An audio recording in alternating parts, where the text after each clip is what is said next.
Hello and welcome to Dynamic Study.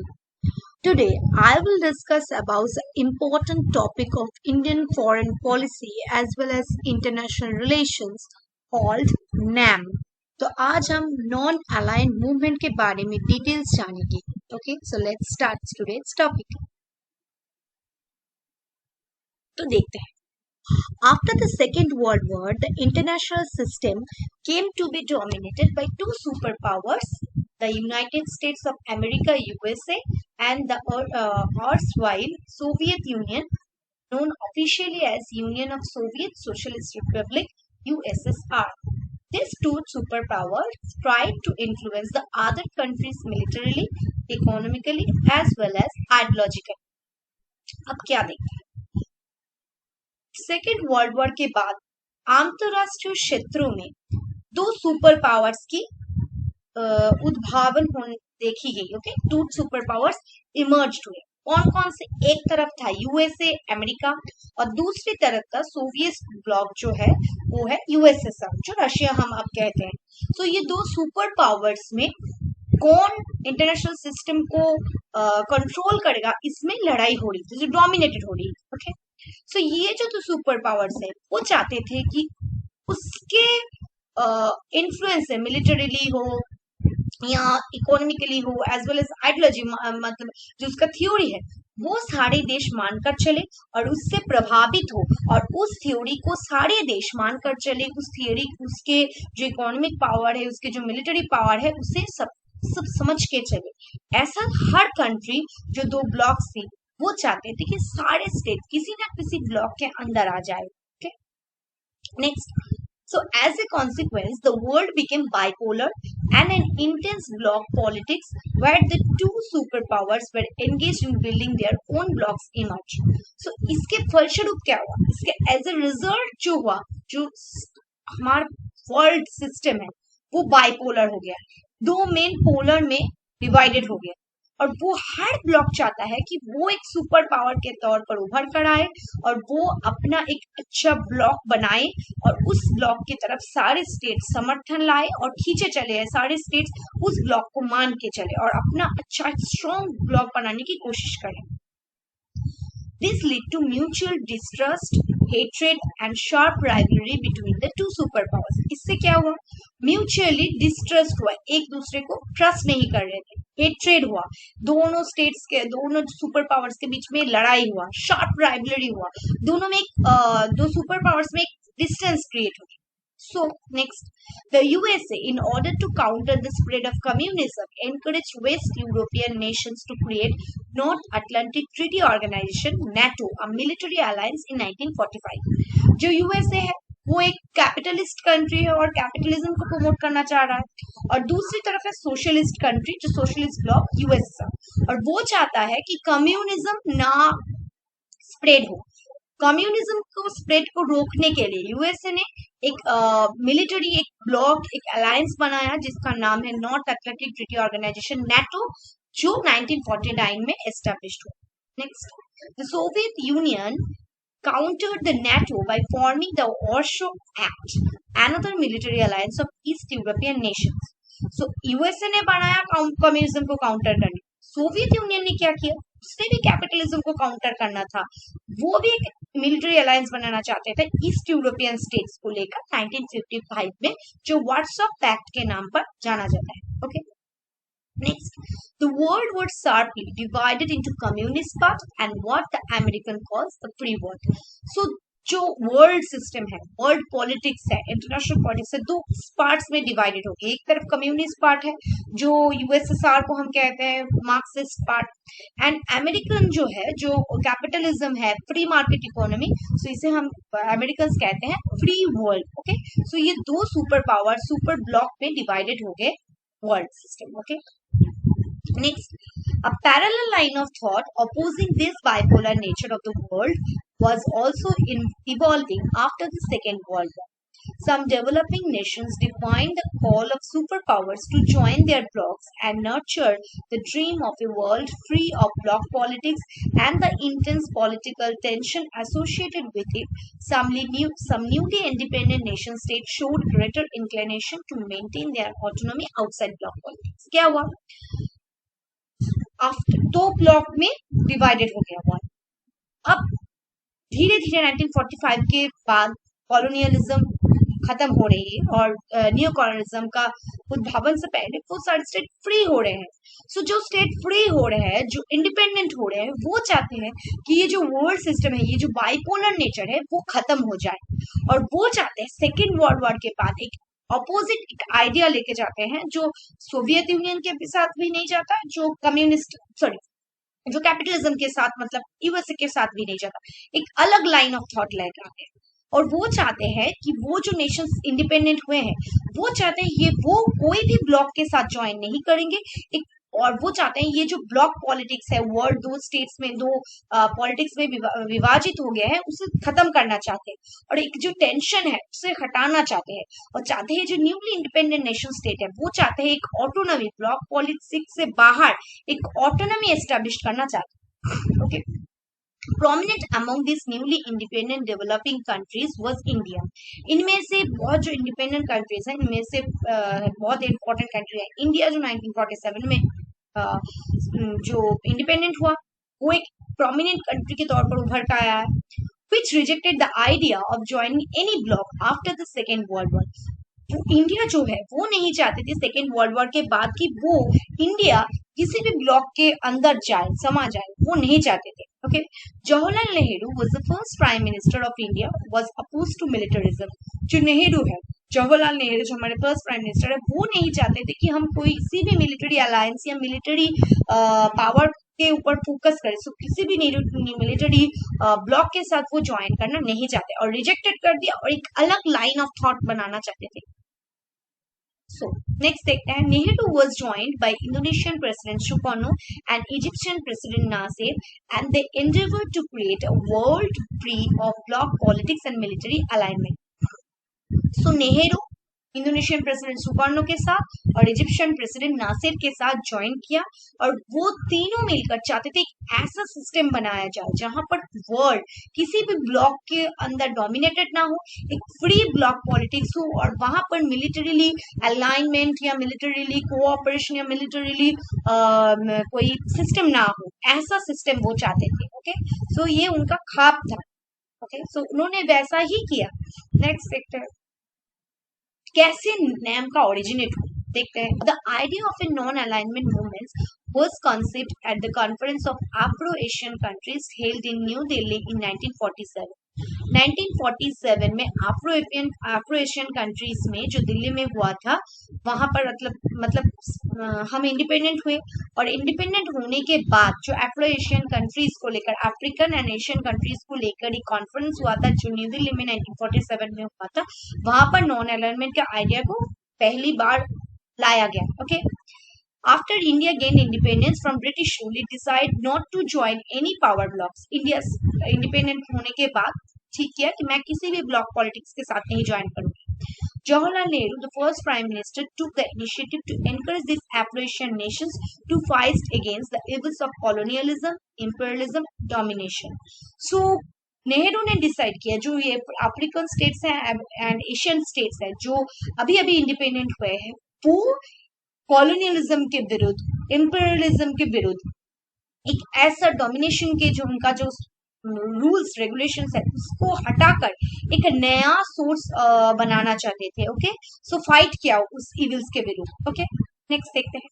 The term non alignment was first used by Nehru in a speech he delivered in 1954 in Colombo, Sri Lanka.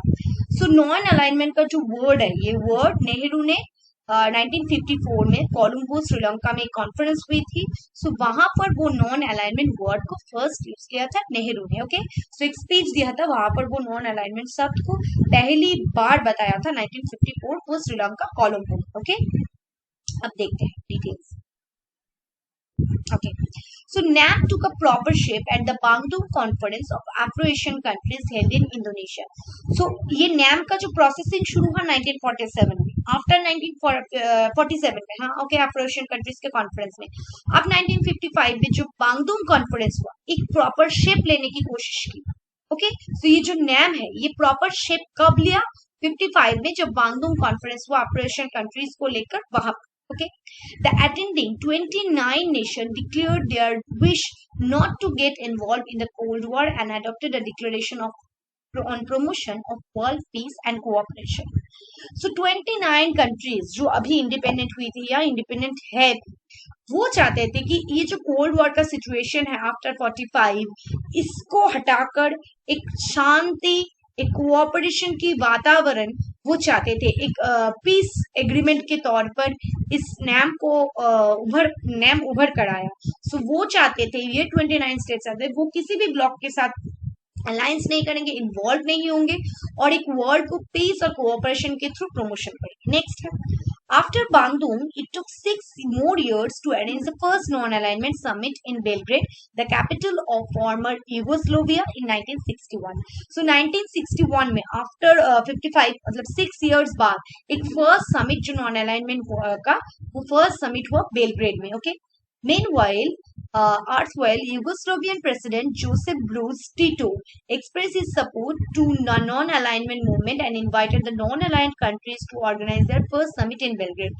So Tito जो है जो टीटो है Yugoslavia का president, उन्होंने सबको invite किया जो non-alignment movement में ज्वाइन होना चाहते हैं वो आइए और यहाँ पर एक फर्स्ट समिट ऑर्गेनाइज किया जाएगा. Okay, next, the 25 countries participated at the Belgrade summit. 29 countries support किया इसको और 29 countries यहाँ पर participate किया बेलग्रेड में. Okay, the basic thrust to the first non-alignment summit was on peace, socio-economic development of the underprivileged countries and disarmament of the world. So ये जो first summit था, इसका main उद्देश्य जो था, जो एम था, वो था पीस मेंटेन करना, शांति लाना, सोशो इकोनॉमिक डेवलपमेंट और तो सोशली एंड इकोनॉमिकली डेवलप करना, और जो अंडर प्रिविलेज्ड कंट्रीज है हमारे, उसको अंडर प्रिविलेज जो कंट्रीज है डिसआर्मामेंट करना, जो अंडर प्रिविलेज जो प्रिविलेज नहीं है कंट्री उसको और डेवलप करना, और जो डिसआर्मामेंट आर्मामेंट को खत्म करना, आर्म्स को ना बनाना. ओके,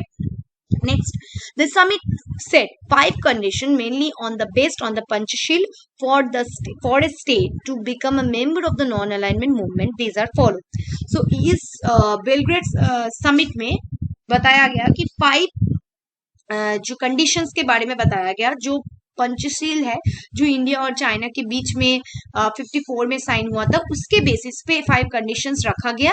जो भी स्टेट नॉन अलाइनमेंट मूवमेंट का या नैम का मेंबर होना चाहता है उसे मानना होगा. क्या क्या है? फर्स्ट है, a state willing to join the NAM must formulate an independent foreign policy aimed at establishing mutual cooperation among the nation states. जो NAM में ज्वाइन करना चाहते हैं उसे एक इंडिपेंडेंट फॉरेन पॉलिसी बनाना होगा, मतलब वो किसी स्टेट्स का अंदर नहीं रह सकता है, वो एक इंडिपेंडेंट फॉरेन पॉलिसी बनाएगा और म्यूचुअली कोऑपरेट करके वो नेशन स्टेट के साथ रहेगा. नेक्स्ट है, it should support the independent and right of self determination of every nationality.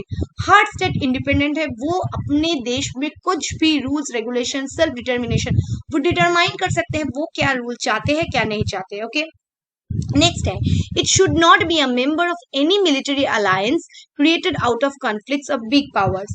वो नहीं चाहते, वो किसी भी मिलिट्री अलायंस के पार्ट नहीं हो सकते जो नैम के मेंबर होना चाहते हैं. ओके, नेक्स्ट है, if it enters into any bilateral regional military alliance such agreement or alliance must not be created out of conflicts of the big powers.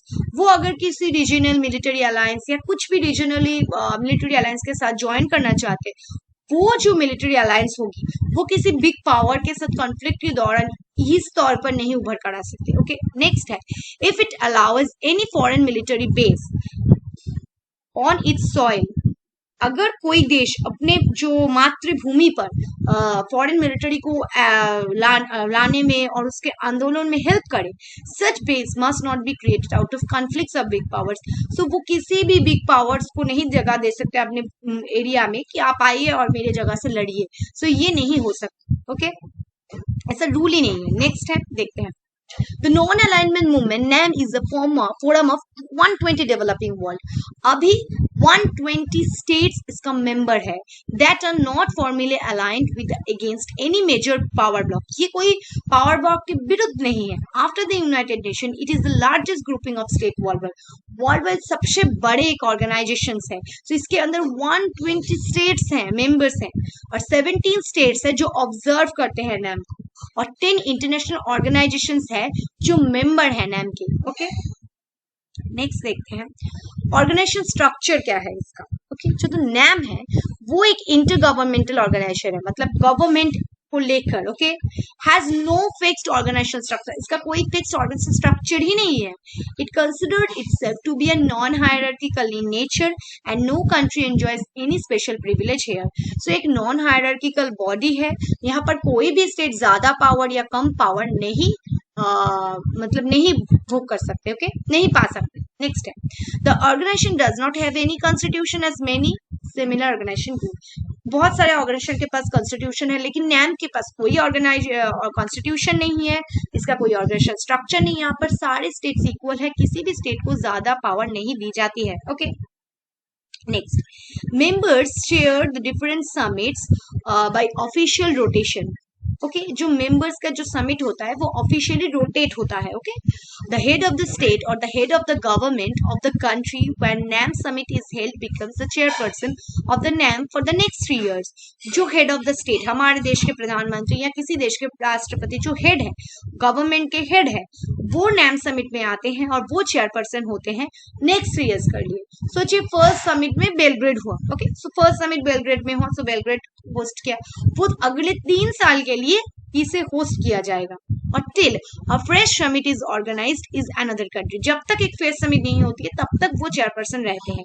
Thus, the head of the state or the government of a new NAM summit take over new chairperson। जब तक नया NAM का summit नहीं होता तब तक वही chairperson रहते हैं। सो NAM एक ऐसा बॉडी है जहां पर 3 साल के बाद समिट होती है। ओके, अब देखते हैं ये है हमारे जो जो जो जिन लोगों ने हमारे एस्टेब्लिश किया था नैम को, वो जवाहरलाल नेहरू, नासे, टीटो। ओके, सो ये सारे एस्टेब्लिशमेंट के जो जिन्होंने एस्टेब्लिश किया था। ओके, नेक्स्ट देखते हैं, और ये था नॉन अलाइनमेंट का लोगो। ये एक नया नॉन अलाइनमेंट का, नॉन अलाइनमेंट मूवमेंट का नैम का लोगो है। देखते हैं नेक्स्ट एम और ऑब्जेक्टिव क्या है इसके। द एम क्या है, to eliminate all causes which could directly और इनडायरेक्टली लीड टू वॉर। जो कॉज डायरेक्टली हो या इनडायरेक्टली हो युद्ध बुलाती है, ऐसे कारणों को एलिमिनेट करना, एकदम हटा देना। नेक्स्ट, टू बिल्ड न्यू, एक नया इंटरनेशनल इकोनॉमिक ऑर्डर को एस्टेब्लिश करना, नया एक ऑर्डर एस्टेब्लिश करना economically. Okay, to protect human rights, human right को प्रोटेक्ट करना। नेक्स्ट है प्रोमोट साइंटिफिक कल्चर, जो साइंटिफिक कल्चर है हमारे उसको प्रोमोट करना। Okay, to preserve culture and tradition, जो हमारे कल्चर्स हैं, ट्रेडिशन है, उसे प्रिजर्व करना, उसे रखना, कोई फॉरेन कल्चर को एलिमेंट आकर हम पे हावी ना हो जाए, इसकी कोशिश करना। टू स्ट्रेंथन वर्ल्ड पीस, वो चाहते हैं वर्ल्ड के अंदर पीस रहे। नेक्स्ट है to strengthen UN, United Nation को और पावरफुल करना। टू डिस्करेज रीआर्मामेंट, जो आर्मामेंट को बढ़ाने की जो कोशिश है उसे घट। ये है एम, नेम का, नैम का मेन मोटो, ऑब्जेक्टिव और एम, कुछ भी कह लो। 3 फीचर्स है। फर्स्ट फीचर है it was oppose any military alliance, ये किसी भी मिलिट्री अलायंस के साथ जाने की नहीं कोशिश करते, नहीं भी किसी भी अलायंस नहीं पसंद करते। इट अपोज रेसियलिज्म, जो रेसिज्म है उसे हटाना चाहता है, ये जो जाति भेद है वो उसे हटाना चाहता है। It meant active participation rather than passiveness। Her country actively participate करे, यही चाहता है पुलिस। नेक्स्ट है इट प्रोमोटेड इंटरनेशनल पीस, ये इंटरनेशनल स्तर पर जो पीस है, हार्मोनी है, उसे प्रोमोट करना चाहती है। ओके, नेक्स्ट समिट्स को देख लेते हैं। समिट्स, ओके, नैम का जो समिट्स है, फर्स्ट समिट हुआ था 1961 बेलग्रेड यूगोस्लाविया में। 16 समिट हुआ था, जो 16 समिट हुआ, जो लास्ट समिट के बारे में हमको देख लेना चाहिए। सारे समिट्स को याद रखने की कोशिश बेकार है क्योंकि क्वेश्चन नहीं आती है। तो 16 समिट जो हुआ था वो 2012 में ईरान के तेहरान में हुआ था। 17 समिट हुआ था वेनेजुएला पोलामार में, और 18 समिट जो 2018 में हुआ था अजरबैजान में। So it is the last summit according to us. 18 summit 2018 में हुआ था, और जो 19 समिट है 2023 में उगांडा में होने वाला है। ये जो कंट्रीज है इसके, ओके, जिसके फ्लैग्स है। नेक्स्ट, सो अभी जो मेंबर मेंबरशिप का जो क्राइटेरिया है वो चेंज हुआ है. So membership criteria of the movement of non alignment countries. अभी अगर कोई स्टेट नॉन अलाइनमेंट मूवमेंट का पार्ट होना चाहता है तो उसे कुछ रूल्स फॉलो करना, क्राइटेरिया फॉलो करना होगा. क्या है? First, the country should have adopted independent foreign policy based on the coexistence of states with different political and social system on non-alignment, or it should have shown a tendency to favor such a policy. मतलब जो country होगा वो independent foreign policy तो बनाएगा ही बनाएगा, उसके साथ उसका एक पॉलिटिकली सोशल सिस्टम होगा उसका अपना, वो किसी भी और अलाइनमेंट के साथ या और ब्लॉक के साथ रिलेटेड नहीं होगा, और वो एक टेंडेंसी होगा उस पॉलिसी को फेवर करने के लिए. नेक्स्ट है, a country is question should support national independence movement in A consistent manner. वो अपने इंडिपेंडेंस को एस्टेब्लिश करेगा. अगर कोई भी स्टेट इंडिपेंडेंट होना चाहता है तो उसे हेल्प भी करेगा. नेक्स्ट है, the country should not be a member of multilateral military alliance concluded in the context of great power conflict. Great power conflict के दौरान कोई अगर मिलिट्री अलायंस है वो उसका मेंबर नहीं हो सकता. नेक्स्ट है, if a country has a bilateral military agreement with great power or it is a member of a regional defence pact, the agreement or pact should have not been concluded deliberately in the context of great power conflict. So किसी भी military power के नहीं होगा और regional defence के साथ कोई relations नहीं होगा. If the country has guaranteed military bases on a foreign power, the concession should have not been made in the context of great power conflict. वो किसी भी military conflict में नहीं युक्त हो सकता. ऐसा conflict जो power block के साथ related हो, वो अपने लड़ सकता है अपने लिए, लेकिन किसी power block के लिए नहीं लड़ सकता. ये है rules and regulations non-alignment movement के लिए. So that's the lecture. Keep on watching and keep on learning. Thank you.